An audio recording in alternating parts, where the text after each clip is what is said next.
Hey, everybody, welcome back to the Dr. Denisha Keating Show. I am super excited to have Leslie back. We had previously recorded the episode and then technical issues. So we're going to record so that way we can really have this conversation. I know a few of you guys are really excited to talk about digestion codes and what that means, what that looks like, and how we can make that into our more so of our focus versus just cutting and diets and all of the other words that we hear when we are trying to get healthy. So Leslie, go ahead and take it away and talk to us. What is digestion codes? It's a great question. So digestion codes really, to me, are the way that midlife women get to stop sacrificing their life for their diet, and instead actually have it all without having to sacrifice, right? Using the method of digestion codes. And digestion codes has quite a few pieces to it, Digestion codes is a combination of what I call the MIND method. The first piece is M for mindset, but in a much different way. I for internal, what's happening inside your body. N for nutrition. And E for exclusively made for you. I love it. So how does this, I know there's a lot of phrases out there and a lot of people who put this information out there, but how does this change the game for women who are looking at trying to have just a different mindset when it comes to food? I know for myself, I've always struggled with that. So it's kind of one of those things. It's like, how is this one different? And how do I know if it's going to work for me? That's a great question. So this is completely different than the rest of the things that you would think of because it's not a typical diet. You're not starting at, here's your meal plan, here's your exercise plan, okay, calories in, calories out, or lots of labs or tests or herbs or all the things that really go on, right? So it just depends, right? To many people, that's what a diet is. I'm going to go see a functional medicine doctor. I'm going to see my doctor. I'm going to take this medication. I'm going to take this pill, right? It's something that somebody else has a customized roadmap for a billion people instead of a customized roadmap for you. So if I just started with the E of the MIND method being exclusively made for you, it's that I couldn't hand you the same plan as I could hand your best friend, right? We all know that we've got that best friend down the street that tries on diets like crazy. And she does get some weight loss, but somehow it sometimes comes back. And we all still sometimes want to drink the Kool-Aid. Or like I say, we go down and we're like, yeah, sure, I'll try on the dirty underwear in your closet, which is that diet, right? We try it on, we slip it on, we think it's going to work. And when it doesn't, we get really frustrated because of that exclusive piece. But the things that digestion codes really includes is that it starts really from a young age. It starts really almost from the moment we're born. Even before that, I have a friend from, I guess, high school whose mom was actually anorexic while she was in the womb. So luckily she got the right nutrition, but that still plays out in her nervous system, in her way of living. And then just, how were you raised around food from your teachers, your friends, your parents, right? Like what really was nutrition. And that's really where you have to start. If you're not addressing the bull in the room, the bull can charge at any time, right? Okay. So the bull is ready to go. And the more you're like, oh, I'm going to pretend I don't see that big giant thing that's staring me in the face. It's kind of scary. And instead I'm going to go grab what she's got over there because it sounds good. Right. So part of the reason why we fail and we keep reaching for things like, oh, I need a new food scale, or I need to weigh myself, or I need to do this, or I need to do that. Like you don't actually need to do any of those things. That to me tells me that you're here and that your brain is here and we're not connected. And unfortunately, we think that we can do everything, like willpower our way through, but our body signals to our brain 80% of the connection, right? So when we're not treating the body properly, the body's responses aren't heard. And one of the things that women do quite frequently is that we turn off the 4 basic cues we need to do every day: eat, drink, sleep, and poop and pee, right? Yeah. Okay. And so we turn off the cues. We turn off, oh, I need to eat right now. Oh, I need to drink right now. Oh, I need to go to the bathroom right now. Oh, I need to get some sleep. We turn off those cues, and just those 4 basic things that we turn off, all of the other things that happen that we don't actually have to do ourselves. Things like, oh, after I swallow the food, I don't have to think, oh, there goes the food into my stomach, right? So because that's not really being processed and that's not something that's really there, you know, that's the body's processes can shut down because you're externally really not listening to it. It's sending you signals and you're not paying attention, right? That's a lot. So can we break it down? Because I think sometimes what's going through my head is just like a thought, like, okay, but if I don't have the scale, if I don't have the food, if I don't have the plan, how am I supposed to follow it? Because you know, I'm very in tuned with my body. Like I know when I need to go to the bathroom. Maybe I don't sleep well, but how would I start breaking this into my day? Why would this be something that can shift really what my process looks like? So the first thing would be, if you eat when you're hungry and you drink when you're thirsty and you go to the bathroom and not say one more email, one more email, one more email, you can start to just basically bring on just basic pieces of your nervous system. Your nervous system is what wires your digestion, right? The vagus nerve controls all of the digestion in your body. So when we can start to bring those processes back on, we can go from there. So if you just for one solid week went and did those things when you absolutely had to do those things, making no excuses, you could change your body's chemistry. It's like if you listen to those things about like, you know, this is you not having a cigarette for an hour versus like 6 hours versus like 12 hours versus like a week, right? Like, and they show you all the things of like how long you go without a cigarette, like what is happening to your body. That's what this is, right? Okay. So that's a really simple way to do it, right? So a lot of the things I talk about, like free things, that I really teach people is different breathing techniques, different things that they can do to help start the process, right? But in digestion codes, then after we're doing those things, we break down into, you know, what are the beliefs? You know, what are the things what are your nutrition rules? You already know them right now, right? When you say, I want to lose 10 pounds, what's the next thought that goes through your mind on how you're going to do it? Most people say, I'm going to diet, I'm going to exercise, I'm going to drink more water, I'm going to cut out alcohol, I'm going to cut out soda, I'm going to, right? Think of the top things. I'm not going to eat sugar. I'm going to go try that keto diet. I'm going to go to a carnivore diet. I'm going to try the plant-based diet. I'm going to get that medication from my doctor. Most of us have those few things. Those are your diet rules. You are living by diet rules, right? And diet rules don't answer what your body is. They are your brain, but your brain is only 20% being able to communicate to your body. Your body does more of the communicating to your brain. So your body could be like, I don't need that. And I don't need that. And I don't need that. And I don't need that. What I need you to do is to pay attention to me.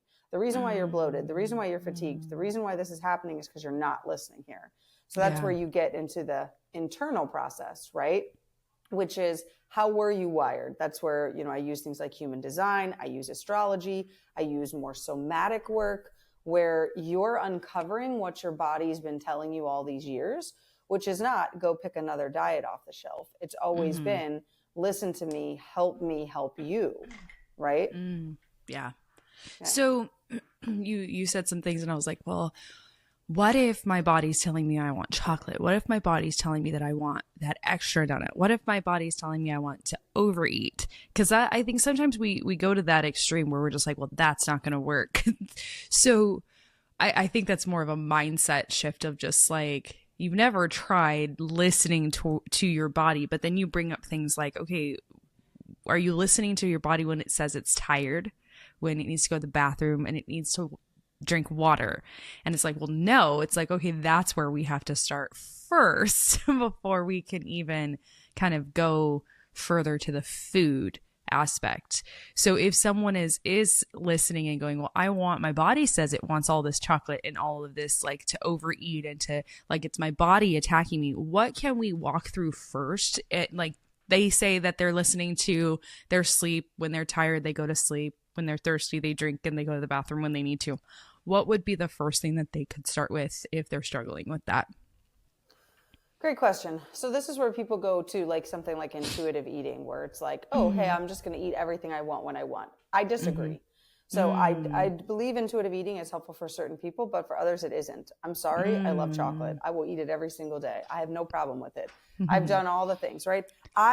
In order to figure out the reason why my bond was so tight to chocolate, when I moved from St. Louis, Missouri to Jacksonville, Florida in 2009, it was the first time I'd ever moved away from my family, and I was alone in a new city with a new job. I removed chocolate from my house until I could understand my belief of why I needed the chocolate every day. And it's because when I was a child, chocolate was like, oh, you had a bad day, here's chocolate. Oh, you fell down and got a boo-boo, here's chocolate, right? So chocolate was something that was a pick-me-up. So once I could identify that the reason why I was choosing the chocolate was actually for the pick-me-up, I could then go to, okay, why do I feel I need to be picked up right now? Okay. Did something happen? Did something trigger to me? Am I having just a down day? And what could I do for my body instead? Right. So when somebody's struggling with that, I'm not trying to say intuitive eating. What I'm saying is that I'm cool if your body is telling you that, but then you have to say, okay, I want chocolate. Okay. What emotion am I feeling right now? Right.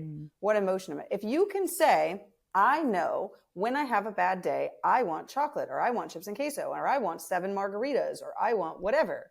Right? Yeah. If you willingly know when this occurs, this is the next thing, then I don't care if you choose it, as long as you stop and you ask yourself, do I really want this? Is this what I really want right now? Is this really the thing? Or can I solve it in a different way? Because you have to bring consciousness to it. It's not eating chocolate. I have chocolate in my house now. I only literally had to remove it from my house for 3 days in 2009 for me to be like, oh, that quick, right? Right? So now I know. So when I go to eat chocolate, I don't have to ask myself the question anymore, because normally I'm already in control of it. But if it's been a bad day and I notice that I'm going for it, I will ask myself, like, do I really want to eat this chocolate right now? Or do I really just need to go have a cry, or like a hot bath, or to do a quick yoga session, or to breathe, or to go scream in a pillow? Or do I need to avoid this emotion, right? Okay, do I need to get this out instead of the chocolate? Sometimes it's yes. Sometimes it's like, yes, please go do yoga. Sometimes it's like, yes, please go sit outside in the sun. Sometimes it's like, yes, orient yourself or do some somatic work. And other times it's like, no, actually, just eat the chocolate. Okay, cool. So I eat the chocolate, right? And so you don't make it mean anything. So the reason why we're worried about the chocolate donut or the chocolate or eating those things is because we have an attachment to it. We have a belief that that thing is bad for us, and us eating it actually causes weight gain. And that is more of what we need to look at.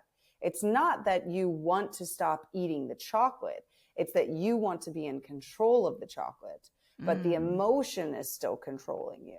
Yeah. And that's part of it. That's why we go to, but oh my gosh, that scares me. I can't do that.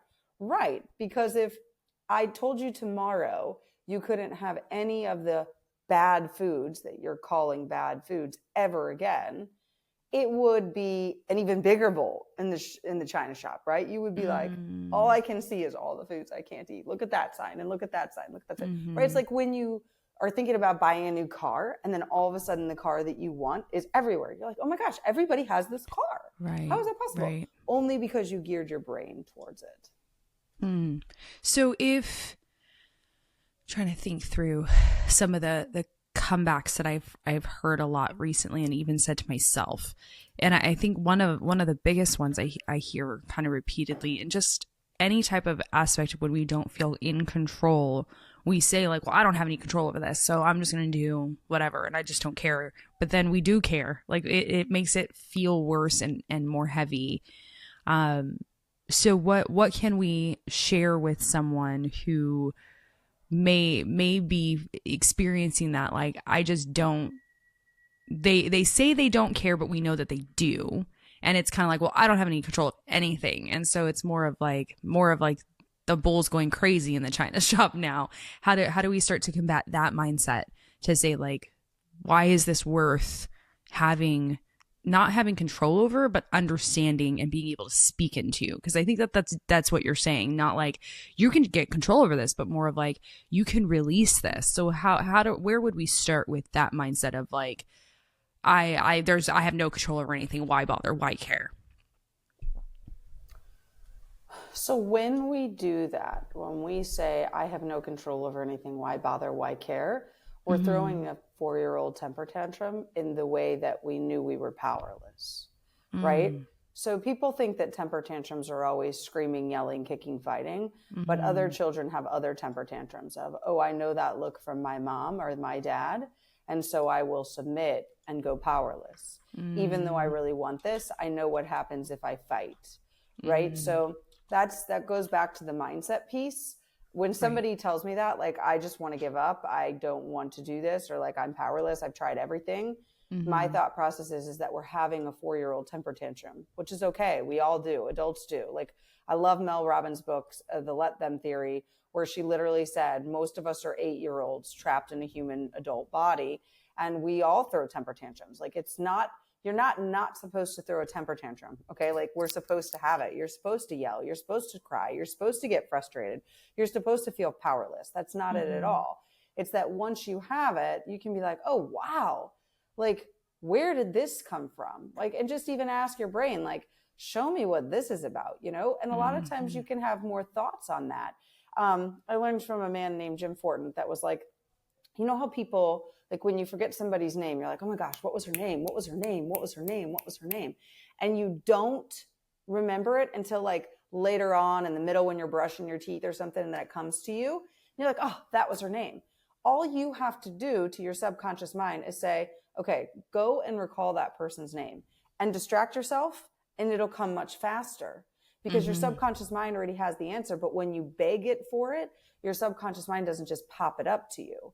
So when you go powerless, when you're like, I can't do this, I can't whatever, and you go powerless, you have the temper tantrum. So now your brain is in protection mode, right? It's in protection mode. So once we get to protection mode, now you're powerless. Now it's like, okay, you're right, you're powerless, and mom isn't around. So eat the chocolate, eat the cupcakes, eat the donuts, eat the thing, because mom isn't there to stop you, or dad isn't there to stop you, or sister's not there to ridicule you, or that bully isn't bullying you anymore, whatever it may be, right? So we go into the powerless state from that. Whereas if you could just sit back and be like, wow, I feel powerless.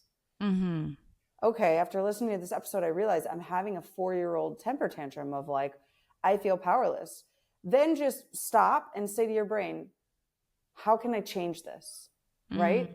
I do somatic work around those pieces in the program with people, because you come to these questions and your body actually has the answer. And sometimes it might be that you have to go back to when you were a child and you really wanted X food, but like mom and dad were like, you didn't eat enough dinner. And it's like up high, and you're watching your siblings eat it, and you're going through this trauma, and you want to hit them, you want to kick them, you want to scream.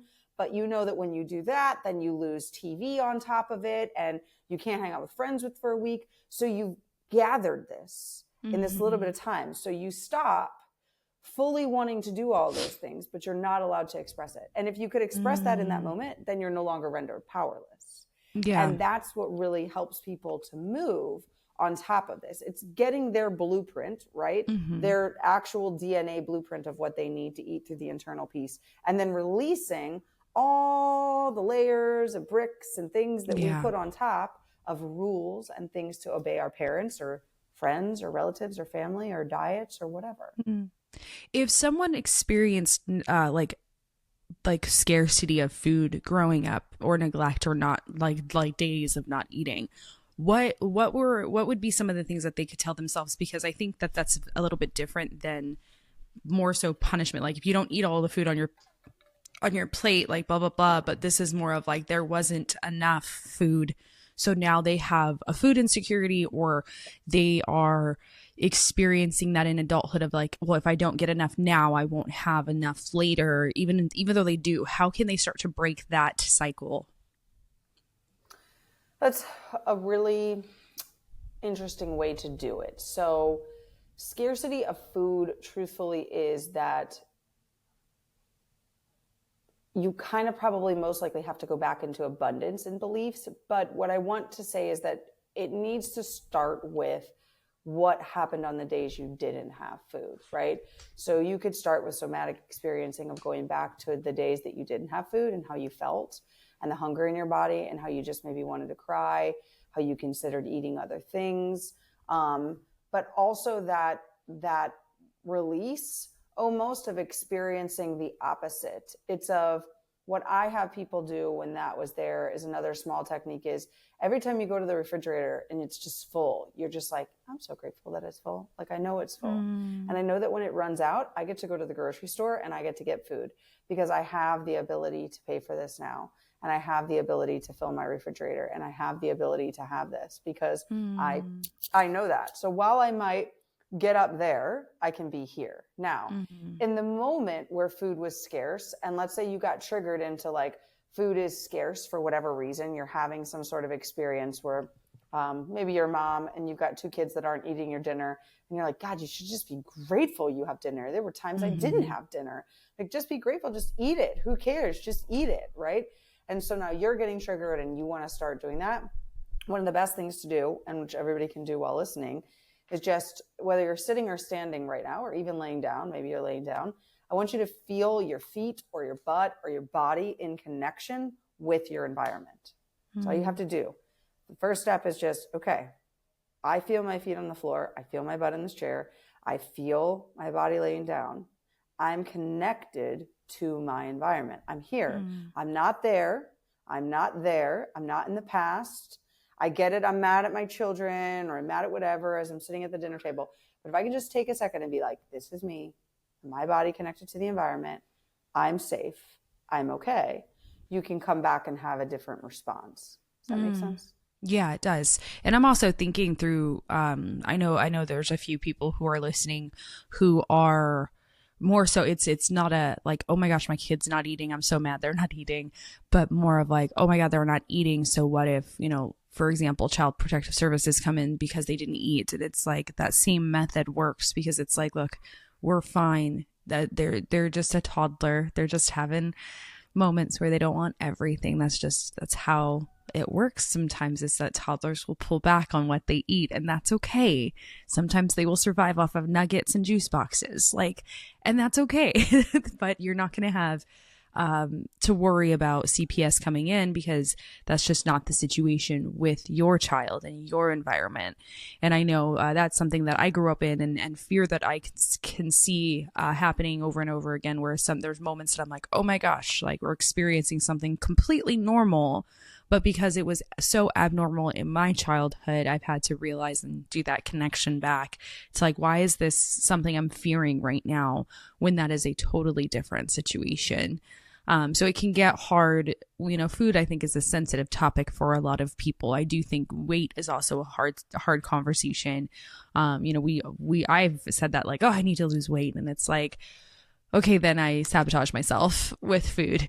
And it's like, why am I struggling so much with this donut or this thing? And there's been a lot of connection back to, well, when I was little, I didn't have enough. And it took me a while to get there, surprisingly, just because I don't think I was able to really have that question asked a lot until my adulthood. And then I was like, oh, that's a good question. So with this process, what would be the next step if someone's like, okay, start to recognize where their body is at? What would be the next step after that? From just this process of what we're talking about right now. Yeah. Or more, whatever you want to go to.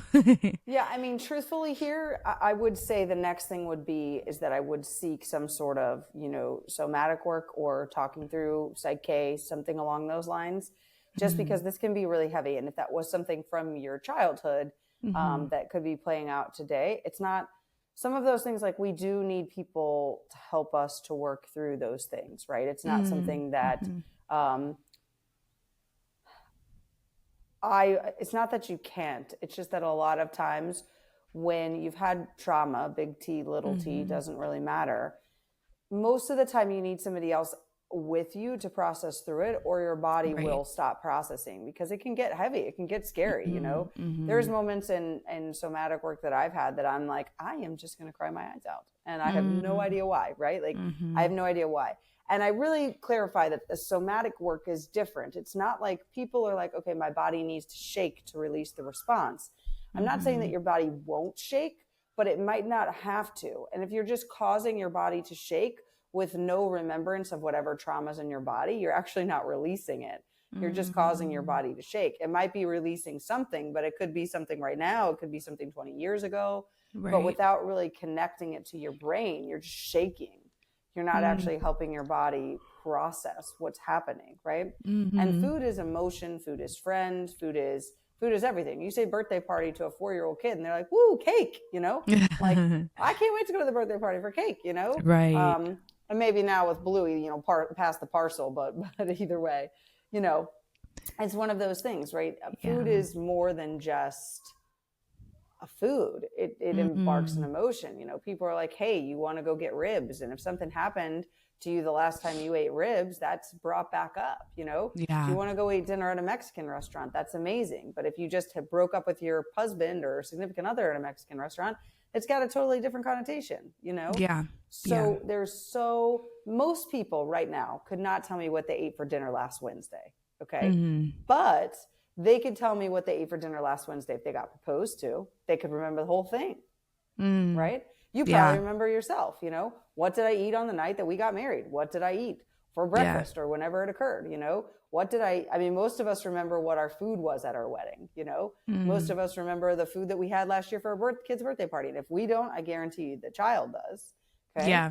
So it's like we have more connections, but most of the time it's just random things, right?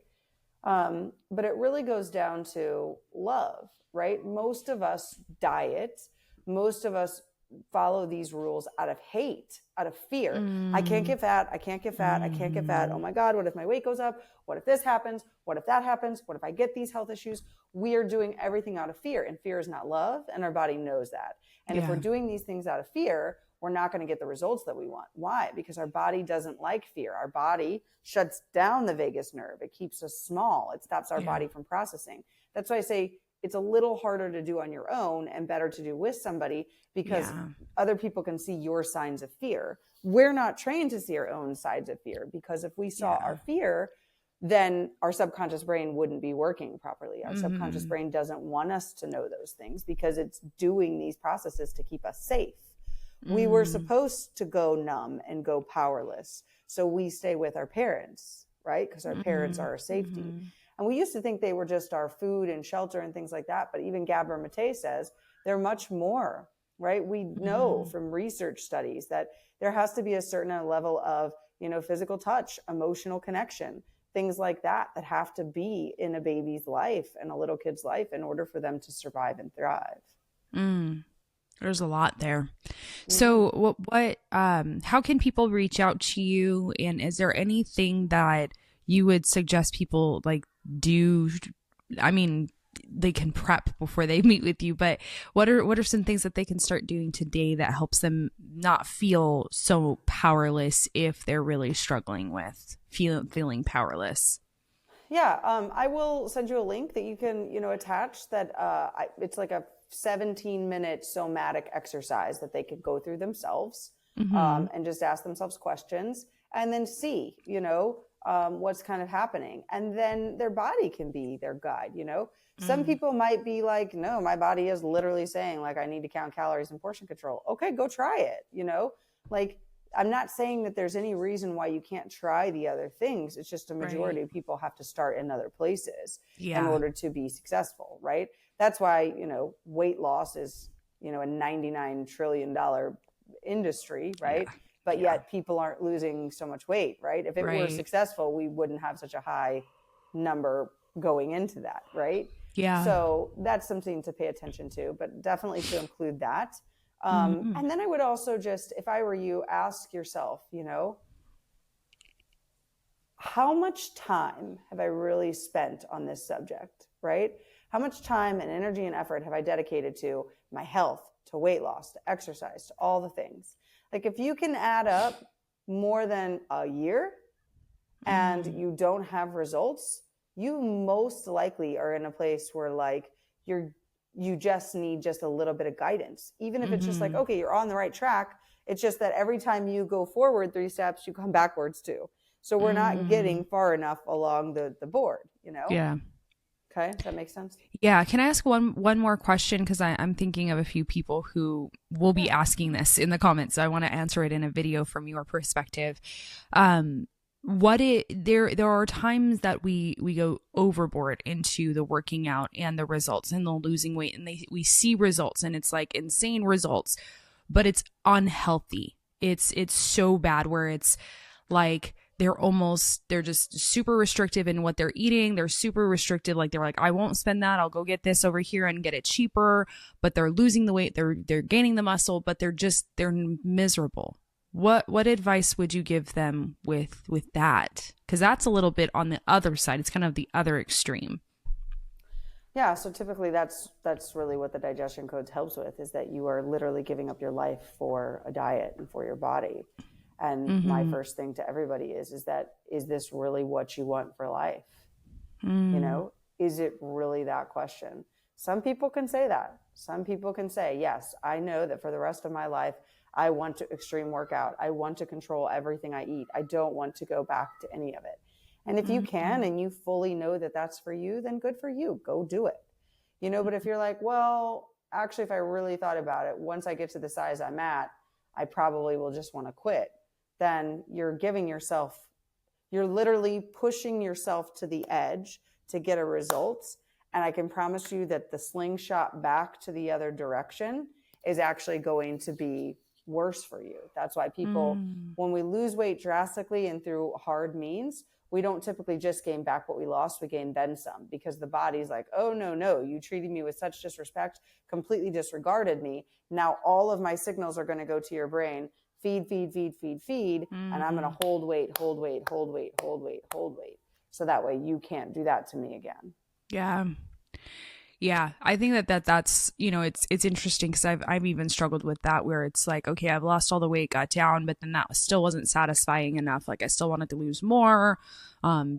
That had to do with some people that I was hanging around who were saying like, hey, you're still too big. And I'm like, that's sad. But then I think of a few others who have shared with me those struggles of like, yeah, I've lost all the weight, I've done all these things, but I almost pushed myself to that edge of like no return, and hurting myself. But they didn't sling back in the weight gain, but it was definitely like, it was more of a control thing for them, where they were like, this is the one thing I can control. So I'm going to control my weight, my workouts, what I'm putting into my body.